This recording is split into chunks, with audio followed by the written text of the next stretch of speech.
Yeah, the Nobel Prize. It's changed the way I think. I couldn't have imagined. People told me I might get it, but I didn't really believe them. It makes me reflect. I tend to think that there are so many economists. They're all making contributions, and it's not. Maybe the prize overemphasizes what one person does. When I see myself as just part of a huge group of economists. And the real prize should go to the whole profession.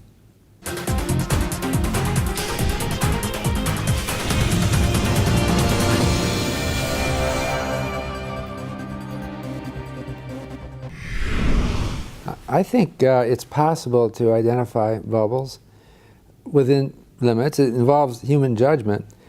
That's why we have central banks, and they have committees and economists who should be thinking about whether a bubble is forming. And historically, they have, imperfectly.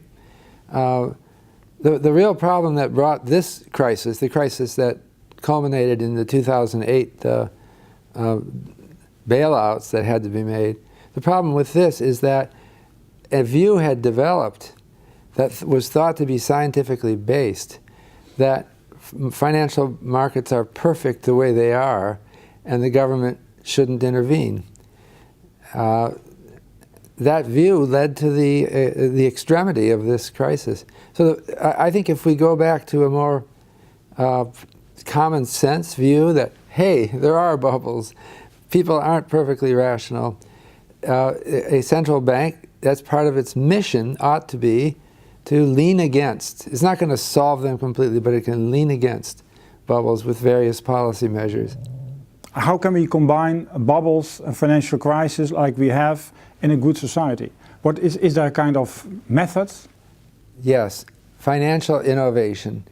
We have to think that we have come nowhere near the end of the line in financial innovation, and that many financial innovations will have a social or democratic aspect to them.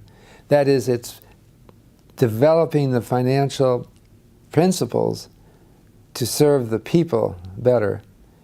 I talk in my own books about the ideas that I have about financial contracts that are more flexible, that respond to information that might affect how it's affecting real people, that we should be developing new, this is part of my work, developing new index numbers that could serve as the basis of contract settlement.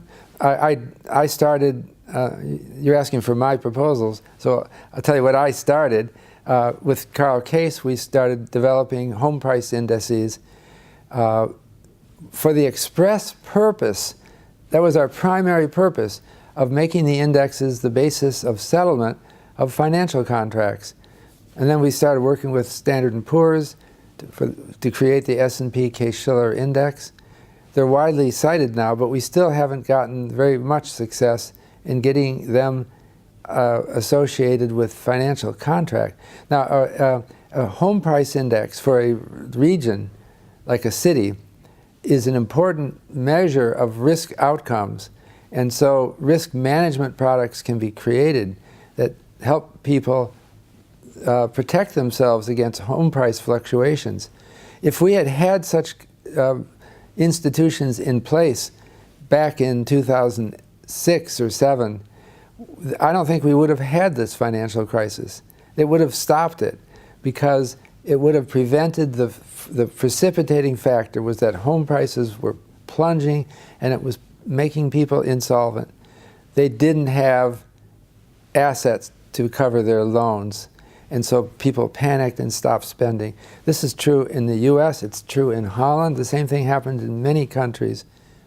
And it could have been prevented if we had had the right kind of people-oriented financial products.